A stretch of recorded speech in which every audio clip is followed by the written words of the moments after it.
And I have to sit in this chair because it looks so amazing.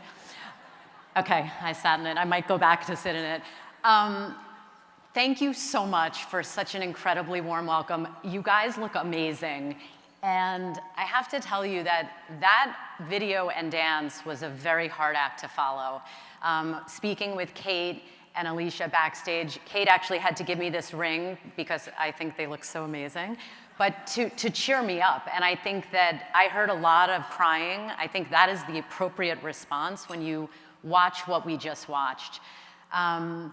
So we're gonna move on, and we're gonna hopefully bring it a little bit, more positive, more upbeat, so that we can all kind of dry off the tears and get motivated into some action. First, I want to tell you why it's so special for me to be here with you in Dallas.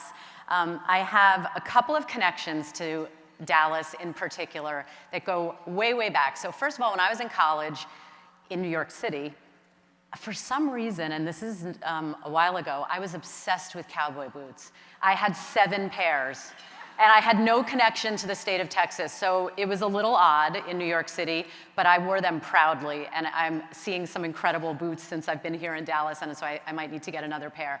Second connection to Dallas, which the OBGYNs in the room, and I've met a couple, know full well, is that every single OBGYN in the United States to get board certified must come here to Dallas to do our oral boards exams. So I was here. I came, I saw, I conquered. Thank goodness I passed. And that was actually the last time I was in Dallas, which was 2006. And now, just so blessed to be at what I call the mothership for the American Heart Association, which is here in Dallas. You guys do it better than any city in the country, in my opinion, and this room speaks to that. So I want to thank you for everything you do.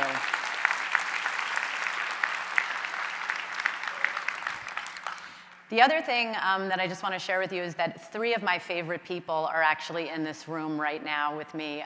My son, Alex. Can you just peek out so that people can see you? There he is. He's 20. I stole him from New York, where he's in college at Columbia, to come and be my handler. Heavy lifting, I know. Also, my good girlfriend, Mal Anderson, is back here at my table supporting me and the American Heart Association. Thank you, Mal. And then we heard she's in the room. To me, this is like the female Elvis, but Nancy Brown, the CEO of the American Heart Association. Nancy packs a lot of punch to that little body, as we all know, and it's just, I feel so honored that you're here today, Nancy. So I want to talk to you for a few minutes about not just heart disease, but women's health. And so I titled my talk, How to Put the U Back in Uterus. And listen, it is not easy to come up with PG-rated, GYN-esque humor. So it took me a long time to think of that one. I think the best place to start is my story, which, as some of you know in the room, heart disease and cardiology literally are in my blood. I have a parent who's a cardiologist, so I grew up sitting around the family table hearing terms like myocardial infarction, the medical term for heart attack.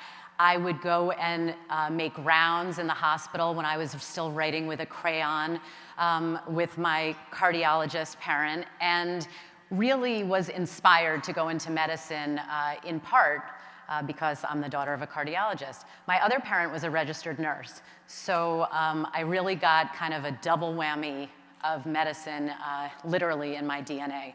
We had a lot of other doctors in the family, though. We're like a little bit of our own HMO. So we have a plastic reconstructive surgeon. We had an anesthesiologist, general practitioner, and another OBGYN.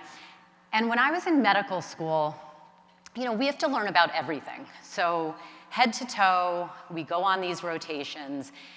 And for me, this picture really says it all. I loved being in the operating room. I liked the drama.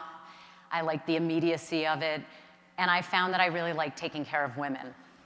And my parent, who was a cardiologist, is really smart.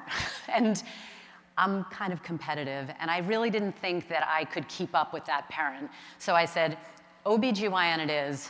I want to take care of women. And literally, not a day has gone by that I have regretted that decision. I think it is the best specialty in medicine because anyone that gets to see a woman through the course of her entire lifetime just has it made. But I never forgot, my passion and my family upbringing for cardiology. So how ironic is it that years later, we now have what I consider to be kind of a blessing, which is a hybridization, if you will, between my specialty and my parents' specialty and the reason we're all here, which is cardiology. As some of you may know, and I want you all to really ponder these statistics, 90% of women, so let's just round up and basically say all of us, if you have 2 X chromosomes, you have at least one risk factor for heart disease.